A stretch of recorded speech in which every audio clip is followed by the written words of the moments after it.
Okay. Moving on from the US and the UK. And you want to talk about Iran, apparently. We've literally gone around the world today. We're not global enough. I want to talk about Iran. Okay, so it's a very quick one.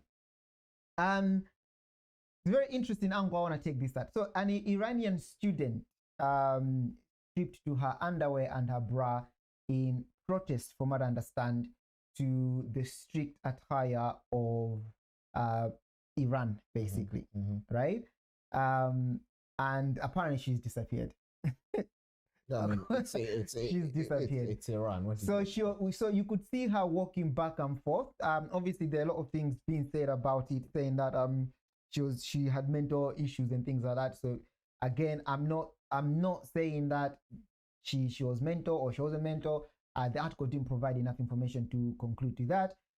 But what did cross my mind, I wanted to tackle this from this perspective, right? How do you decide what is a just protest and what is not a just protest, right? Now, let me provide a little bit of context over there. Once upon a time, there must have been somebody, if we go back to rest a little bit, right? With the likes of Rosa Parks, Martin Luther King, they were in a society that had rules against other, let's say, black people. Yeah, they decided, no, this is not right. Yeah, now mind you, it was a country that was built like that. Yeah, okay, I don't want to say that was built like that, but that was the society at the time. Yeah, now they decided this is not right. Okay, so let me put that aside. Let me create a hypothetical country where, let's say, it's a Christian country, right? Someone comes up and says, this is not right. We need to be Muslim believing country, right? Essentially, that's what I'm seeing this girl to. That's the angle I'm taking this situation from. Are you following me so far? Yeah. Was she?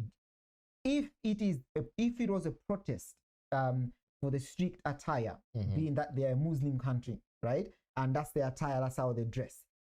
Is she right in protesting that, or should she just leave the country? Because imagine we have a utopia of Christians. We don't really want anybody bringing in Hinduism, Buddhism. Just leave if you don't want to.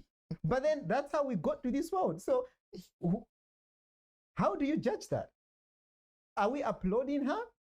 Or are we saying, nah, the world is too vast. You can go somewhere else. You can come to England where you can walk naked. We allow people to walk naked here and applaud them for it. You know, you see what I mean? It's a good question, right? It's a good question, and it's one that I've thought about. Luckily, it's one that I've thought about. Okay. So I actually have an answer for you. Okay, fine. Let me hear it. Unfortunately, the truth of the answer is only time judges. Oh, that's a good answer. Fine, fair enough. Because fair enough. Yes, yeah, and that's my answer. Because you are right. You are right in that. To take the freedom fighters, the black activists, for example. It's right? only after the fact that we're looking back and saying that they did a great job. You weren't looking back saying they were heroes, they were pioneers, they were leaders, and whatnot. Otherwise, we could have been looking back saying they were terrorists. If they had lost, that's exactly what they would have been. Yeah. If they had lost and it was decided, no, the power decided the world has to be black and white separated, and that was the norm, then the history would be, look at these terrorist people that were trying to get us to believe this weird thing that nobody should believe in. But because obviously they won, and I guess the rest is a bit different because intrinsically there's really nothing different between races. Cultures and stuff, yes, but skin color, fine. It was, but okay. The only reason I'm saying but for the purpose of our conversation is because we still need to acknowledge that there was a mentality that looked down on the black color. 100%. So that's what we're talking about. Yeah. So these black color now decided, no, we are people just like you. So they started protesting, acting, and to name one specific example, let's talk about the bus incident. Yeah, because we can quite relate. Let me help. Forget race. Let's talk about gender. Yeah, not so long ago, 50 or so years ago, women couldn't vote. Yes, and then they decided, no, you know what, women need to be able to vote, and they started walking around streets, blocking streets, marching, causing havoc. Just stop oil. Kind of behavior. That's exactly. So just stop oil right now. Everybody wants to shoot them. It's only afterwards where we're like, oh, suffragettes, heroes. If things had gone differently, they were terrorists. Exactly. So to answer your question, time is the ultimate judge. speaking from a biased point of view, and I acknowledge I can only speak from a biased point of view. Something like this protest that the woman did, I think it's slightly different. Okay. In what way? Before you tell me that different thing, because what I was going to press you on is that, okay, time will tell. And I absolutely agree with that answer, because time will tell whether you're a hero or you're a villain. However, today we are experiencing this. Back in the days, with whatever side you want to pick, there were people, and those people picked sides.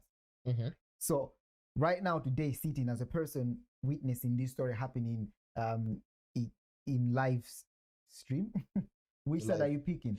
Are you saying she's a hero, or are you saying she's a villain? What are you saying about her? I'm saying she's a victim of the leftist virus. Okay. So to answer your question, I'll say she's a villain. I do believe it was a protest. I think the Iranian government put out the fact that she's been disturbed in order to, to not gain any traction on the story, whatever. Exactly, yeah. But so I do think it was definitely in protest, and obviously I think it was in protest because Iran is very strict with their women dress codes, right? Do I think women have the right to protest that? This is a bit too much. You need to rein it back. Yes. Do I think there were better ways to go about that? Again, now this is speaking from a biased point of view, from a modesty point of view, from a what's what I'm looking for? Standards and morals point of view. I think there was a better way of doing this than to her strip pretty much naked and walk around the street in a country that is so against that. I don't think that was the best way that she could have gone about it. So personally, I would say no. If it's a yay or nay, I would say nay on this one. Nay on the method. Nay on the method. Do you agree I'm okay with people fighting. I'm okay with people fighting for causes. Okay. I'm absolutely fine with that. So you're okay with her fighting with the fact that women shouldn't be dressing like that according to their religion. They should be a bit more freer. They should be a bit more naked. Let them become the Western world. Hang on. No. See, again, I spoke about bias. That's your bias coming in as well. I haven't told you what I think. No. I'm trying to get to the bottom of what you're saying. Because women campaigning for less strict dress codes doesn't mean they're campaigning to walk around in bikinis, right? Even though she was walking around in bikinis. I've already spoke about the method. Yes. I've already dealt with that. But and that's my point. That if there are women in Iran or in another country saying, you know what, we're Islam, we love Allah and everything, but this dress code's that too strict. Like I can only see it through my eyes, blah blah blah blah. Even when it's hot over, you know what? And this the good thing now is that women can read the Quran or whatever themselves, and they can be like, you know what? We've read, and based on this, we don't see how you got to this. So therefore, my last question: you can campaign, you can have conversations, you can take it to court, high court, whatever. I think there are ways where you can fight that in order to drive change that are more effective than getting naked and walking around in Iran. Because look, she's disappeared now.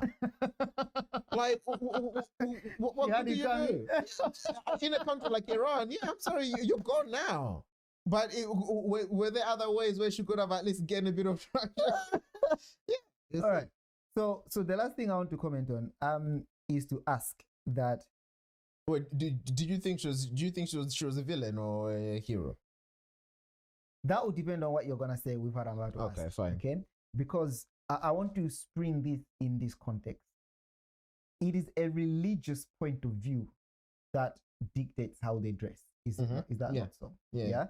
So let's assume I've never read the Quran like that. Maybe I'll make it a thing to read it because you make it a thing to read it. Yes. Carry on. I was fighting with an inner thought there. But let's assume that is the case, that it actually says that in the Quran. It says what? Rather, the teachings around women are for them to dress the way that we've seen almost 95% of Muslim women dress. Yeah. So from that point of view, does what she's doing change anything for you, or are your thoughts still the same? So if it is, let's spin it. Let's say this was a Christian woman. No. Don't spin it. Make your point and let me respond to your point. Okay, so that's my point. If it is that in the Quran it does state that they should dress exactly the way they're dressing, what does that say for you then with this woman, or are your thoughts still the same? If that is the case, then her issue would be with Allah, not with the thing. In which case, I'll probably agree with you and say, okay, find another religion. However, I know I don't know a lot as well, but I think I know enough to say that it's a point of interpretation. It's a point of interpretation and application. In the same way the Bible calls for modesty and temperance and, you know, balancedness, but then that can result to one extreme or to another extreme. So it is a point of interpretation. I think like the Bible, the Quran calls for modesty for women, and I'll get to it eventually. It's on my to-do list when it comes to the Quran and the Islam faith. Or once I read about it, I'll let you know. But I do know that it's a point of interpretation, which is why some Muslim countries allow women to walk around in dresses and skirts and whatnot, and they can show their arms, whatever. Whereas others, burqas or whatever. See, my response is so biased in the sense that I'm so fed up of religions losing their power, religions losing their values and their discipline, becoming washed, that my first instinct to see in this was go somewhere else where you can do that. Because what I'm seeing, fast forward 15 years from now, Iran is now, again, just to dramatize it, all women are now walking naked because one person decided, I'm not okay with this thing, started this, people follow traction, and now they have fallen, you know, according to Allah, because someone didn't want to dress how the way they wanted to dress. You see? So my first instinct was, no, I'm not okay with that. You know, that's not a fight you should be fighting. The world is vast. There are so many countries you can go dress like that. However, at the same time, I'm thinking, okay, hold on. If I'm let's say I'm a Malawian, that's my identity. I love Malawi. That's the point I was going to make. I live in Malawi. So I'm glad you're making it. That's my home. Yes. I want to be able to be free in my home. Yeah. Does that mean you saw me? But then I think I still have to realize that, okay, no, this is how, if I am Malawian, doesn't that mean that I'm also taking on the culture and, let's say, religion of Malawi? So if Malawi is a Christian country, but you are a Malawian, which means you have every right to shape Malawi in your image if you're so passionate about it.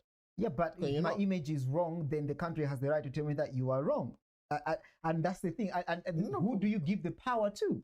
You see, that's the thing. Okay, let's talk about, let's like a theocratic government, for example. You acknowledge that the head is God. Yes. So you're shaping everything, let's say, in the image of God. Yeah. So if a country is a Muslim country or a Christian country, essentially they're acknowledging their leader. Yeah.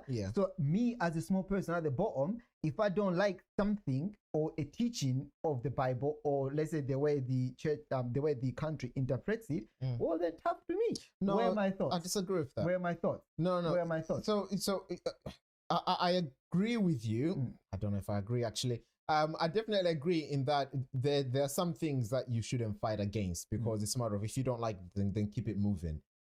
When it comes to matters of interpretation, because unfortunately, even if it's a Christian country, a Muslim country, or a Jewish country, a lot of the applications will be through to interpretation. But I'll tell you why. I think it's okay to argue and to challenge interpretations. Yes, it's okay to argue and challenge interpretations, but I'll tell you why this would not qualify for that. I'm not bored with it. This would not qualify for that in the first place, because the way, like you said, the way she demonstrated herself is already showing me that this is not a doctrinal argument here. You see what I mean? This is someone who's quite frankly decided she doesn't want to be Muslim anymore, and she wants the whole country not to be Muslim. No, not Muslim, but she doesn't want to dress so restrictively. And she wants the whole country to start stripping naked. Oh my gosh, she does not want the whole country to start stripping naked. Right, can I move on? Anyway, so that's to be honest with you, let us know what you think about that one. It's quite interesting. This is how it all started. Once upon a time, black people could not talk to white people. Someone had to make a stand. Once upon a time, women could not do a lot of things. Someone had to make a stand. 100%. This is how it starts. So, what side are you on? We know the reputations of those kind of countries: Iran, Saudi Arabia, Iraq. She could be the Rosa Parks of Iran 15 years, 20 years from now, or as she's disappeared, we may never see her again. Let us know in the comments where you fall with that conversation. Right then. Okay.